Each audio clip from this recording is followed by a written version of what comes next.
سنة 1986 في مدينة صغيرة في أوكرانيا اسمها بريبيات، الناس كانت عايشة طبيعي، مدارس وشغل وملاهي، وعمال المحطة النووية بيصحوا كل يوم بدري ويروحوا الشغل وهم فاكرين إنهم بيشتغلوا في مكان آمن. المحطة كان اسمها مفاعل تشيرنوبل رقم 4، واحد من 4 مفاعلات نووية الروس اعتمدوها عشان يوفروا كهرباء ونفوذ سياسي. النوع ده من المفاعلات كان اسمه RBMK، والنوع ده بالذات كان معروف انه قوي جدا، بس كان له عيوب خطيرة محدش كان بيتكلم عنها. واللي زود الطين بلة ان الإدارة السوفيتية كانت دايما بتغطي على أي مشاكل.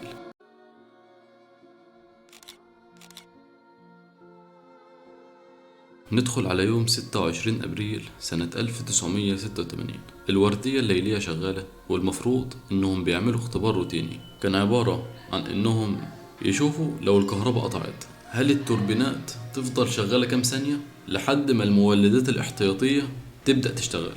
كان اختبار عادي جدا وروتيني، والمفروض يحصل تحت رقابة، بس اللي حصل كان العكس تماما.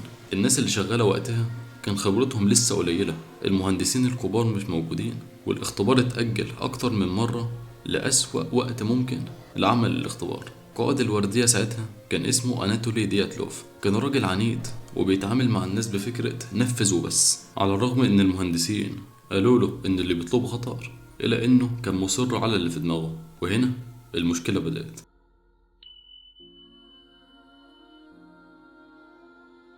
عشان يعملوا الاختبار قللوا طاقة المفاعل جدا. المفاعل من النوع اللي لما تقلل قوته زيادة بيبقى غير ثابت، وممكن يحصل فيه أي رد فعل غير متوقع. الطاقة وقعت أكتر من اللازم، والمهندسين قالوا إنهم لازما يوقفوا الاختبار، لكن دياتلوف رفض، فبدأوا يرفعوا الطاقة تاني بس بطريقة غلط. حركوا قضبان التحكم اللي المفروض تتحكم في التفاعل النووي، وسابوا المفاعل من غير حماية كافية. وفي اللحظة دي المفاعل بقى عامل زي قنبلة موقوتة جاهزة تنفجر في أي وقت. وفي الساعة 1:23 بالليل الاختبار اتنفذ. المفاعل اتخنق، ضغط وحرارة وتفاعل خارج السيطرة، وبعد ثواني حصلت أكبر كارثة في تاريخ الاتحاد السوفيتي كله.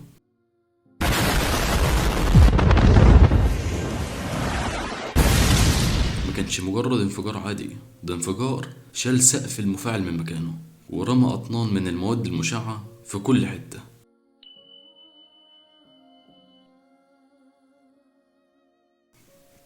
أول ناس اتحركت كانوا رجال الإطفاء، الناس اللي طول عمرهم بيتعاملوا مع حرائق عادية، واللي محدش قال لهم ساعتها إن ده ما كانش مجرد حريق عادي، ده من أكبر كوارث الإشعاع اللي حصلت على مر التاريخ. وصلوا المكان وشافوا نور أزرق غريب طالع من قلب المفاعل. محدش فيهم كان فاهم إن ده إشعاع قاتل. ساعتها بدأوا يطفوا النار، وبعد دقايق قليلة بدأت جلودهم تتحرق وعيونهم تورم، وواحد في واحد بدأوا ينهاروا على الأرض. العمال اللي في غرفة التحكم كانوا في حالة صدمة شديدة. كان في ناس فقدت الوعي، وناس مش قادرة تتنفس، وناس كانت بتحاول تطمن نفسها إن الانفجار ده ما كانش نووي، مع إنهم شايفين قضبان الجرافيت مرمية على الأرض قدامهم. ودي كانت علامة إن المفاعل نفسه اتفتح من جوه. لكن التعليمات كانت واضحة، محدش يقول الحقيقة.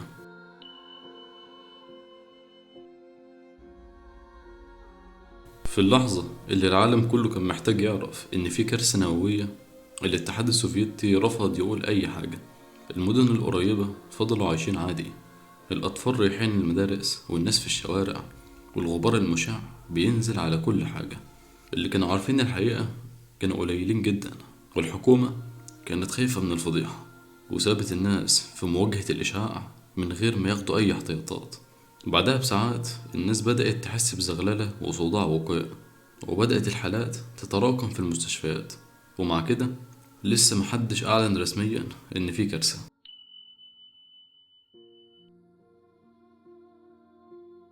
بعد يومين محطة نووية في السويد لقت إشعاع عالي جدا في الهواء. بدأوا يدوروا على المصدر ولقوه جاي من الاتجاه بتاع أوكرانيا. هنا الدنيا اتقلبت، الاتحاد السوفيتي اتكسف واضطر يعترف إن في حدث صغير، لكن الحقيقة كانت أسوأ بكتير جدا، واللي قالوه كان نقطة في بحر من اللي حصل فعلا.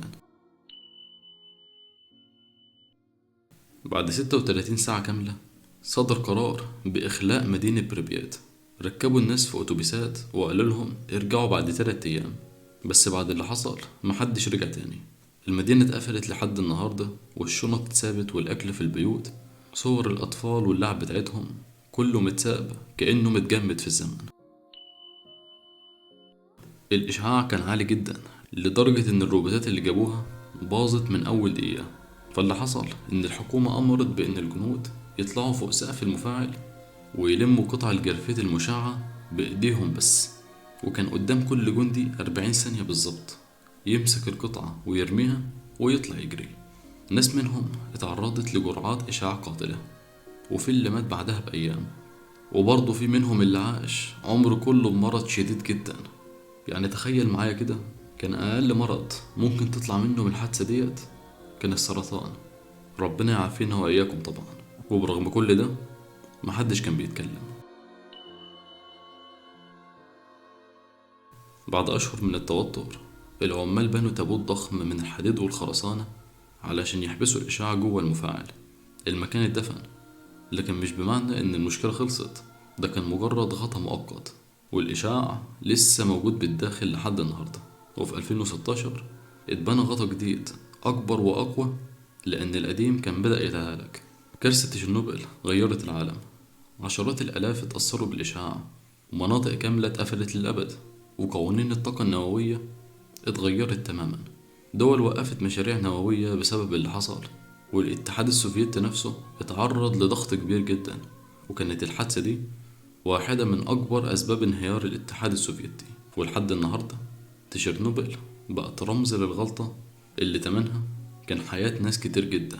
لو في حاجة نتعلمها من تشيرنوبل فهي إن الغلطات الكبيرة مش بتبدأ كبيرة، دي بتبدأ بقرار غلط لحد ما يحصل اللي محدش يقدر يمنعه. واللحظة اللي تقول فيها مش مهم هي نفس اللحظة اللي كل حاجة ممكن تتقلب فيها. لايك واشتراك، واشوفك الفيديو الجاي مع حدوتة جديدة.